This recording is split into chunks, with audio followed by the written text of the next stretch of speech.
Do you despise motivational speakers or life coaches? How about something different? Check it out.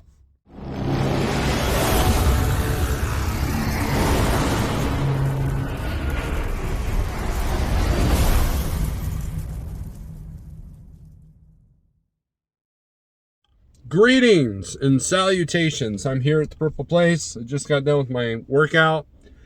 And again, it's one of those things that like 5 years ago, if you would have said, Steve, you'd be going to a gym again and blah, blah, blah. You know the story. If you've watched me for a while, you know that I've been on this journey, lost 120 pounds, trying to keep it off and eating right.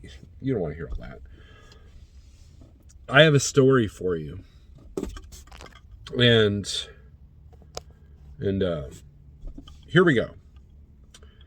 So, story time. I am 50 some odd years old. And back in my day, you had recess in school. I don't know if the schools still do that. Do they still have playgrounds in the school? Do they still let the kids go out and play? This was back in the early 80s when fitness was still kind of important in the schools, and they were more interested in your overall well, maybe they weren't, but they at least wanted you to be able to run and jump and stuff, right? Now, I didn't come from a sports background, so I didn't know how to play football. I tried to play baseball, but I sucked.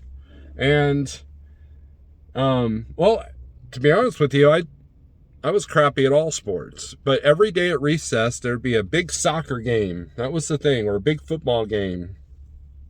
Someone bring a ball, and for whatever, it seemed like an hour, but maybe it was just like a half an hour of recess, but we would play either football or soccer.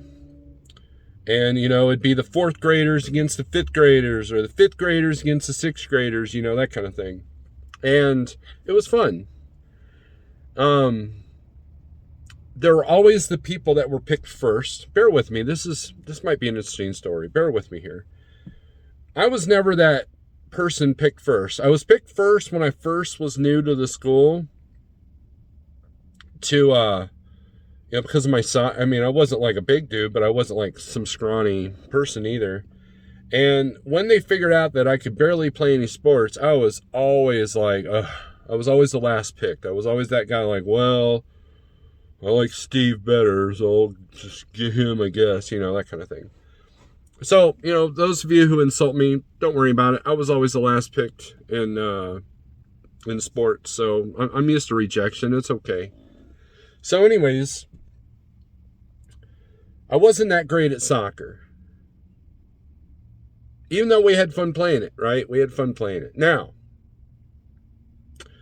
one summer, I had a friend down the road. His dad was a truck driver, so we bonded on that. And he was about 3 or 4 years younger than me, and we'd play soccer, we'd ride bikes, pretend we were in big trucks and all that stuff. And we decided we played soccer one-on-one in his front yard. And I finally found a person I was better at soccer than. In other words, I wasn't the lowest guy in the totem pole anymore. Now, that was because our grade was able to play more soccer than his grade, that kind of thing. But anyways, it was good practice for both of us. And I was feeling all high and mighty because I was pretty good compared to this dude. It was like being the king of misfits. If you're the best person in the room, you're in the wrong room, right? One of those deals. So all summer long, man, we would do this every single day until it got hot, because this was Phoenix, Arizona. And it was fun. Then the following school year, they didn't play soccer in the morning anymore for one reason or another. But there was one day at PE that we played soccer, and all the kids, it was the same scenario. Oh, pick Steve last because he's lame, And they would learn to regret that. Because when I came out, when I finally got the ball, I was shredding everyone. I was shredding everyone to the point that people tackled me to get the ball. I had gotten that good and didn't even realize it. It was amazing. It was one of the glorious days of my life. And it was like, if that had happened 2 years before, I would have been king of the world. I would have been king of the schoolyard playground, right? And everybody's like, what did you do? Like, how did you get, I don't remember you being this good. And I was like, I practiced every day. I didn't really practice. It was fun. It was like I just played against a friend of mine. The whole point of this dumb story is that sometimes you think you're not making progress, but you actually are. And sometimes the next level up, you're not ready for. Had I been that good from the get-go, I would have taken that skill for granted. Right? Or my ego would have flared up because I'm the best soccer player in the schoolyard, blah, blah, blah. Now, there was a couple of kids at PE that were still better than me, but they were like impressed. You know, they went from rejecting me to being impressed with me. And unfortunately, we would never play soccer again in that PE class, ever again. I was very sad because I wanted to see if I can keep it up, you know.